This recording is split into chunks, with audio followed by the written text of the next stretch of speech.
Ang programang ito ay rated SPG. Striktong patnubay at gabay ng magulang ang kailangan. Maaaring may masiselang tema, lengguwahe, karahasan, sexual, horror o droga na hindi angkop sa mga bata.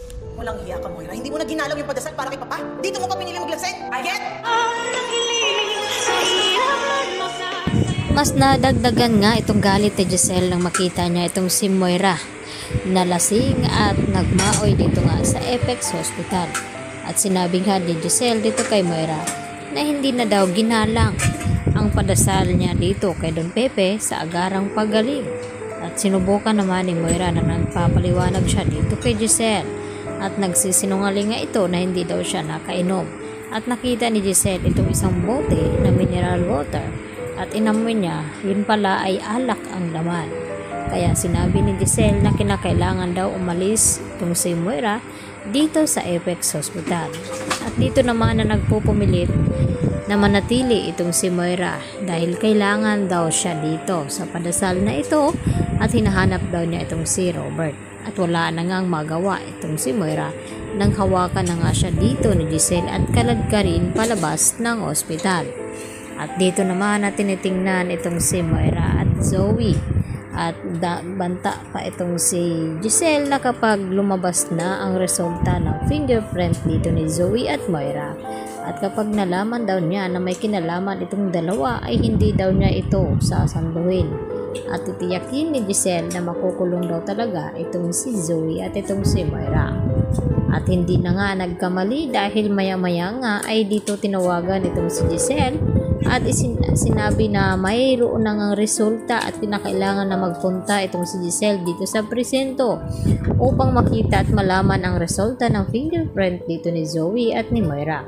At laking gulat ni Giselle nang malaman niya na kumpirmado ang kanyang hinala na may kinalaman daw talaga itong si Moira at lalong-lalo na itong si Zoe.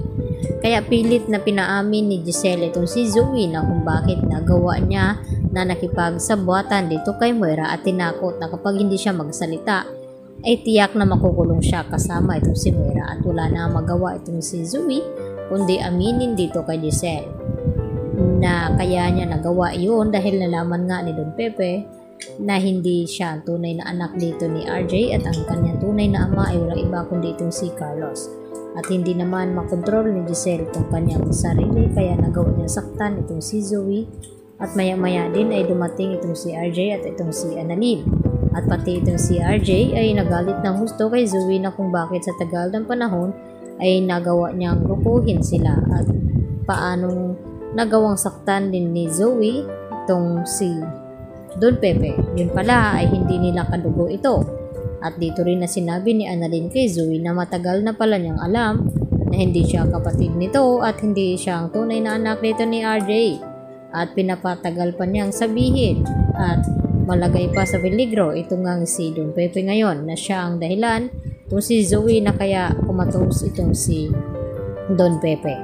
Kaya agad naman na kumilos din itong si Moira at gagawa ng plano at tinawagan agad itong si Carlos na kinakailangan niyang tulungan ang kanyang anak na si Zoe na hindi makulong ng panghabang buhay kaya kinakailangan itakas ni Carlos itong kanyang anak upang hindi nga mahuli ng mga pulis at ganun din itong si Moira.